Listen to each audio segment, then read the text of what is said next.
Assalamualaikum. Kita hari ni kita nak tuai.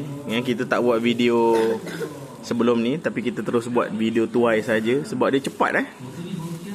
Kita beli kat Shopee.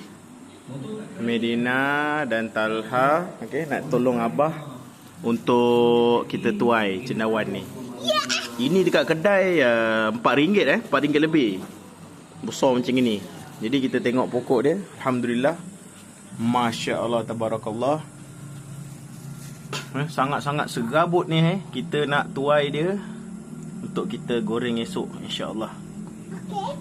Katanya boleh tumbuh banyak kali. Jadi kita tawakal lah. Ada rezeki ada. Kita nak belajar je. Yang tu dah tuai ni. Geram pula ada satu ni. Cabut je lah. insya-Allah. Alhamdulillah. Senang je buat dia. Assalamualaikum. Alhamdulillah kita dah tuai. Ini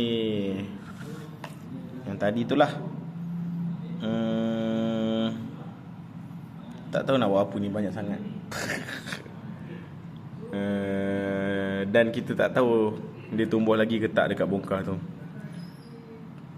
Ini dia punya, inilah spora dia rasanya.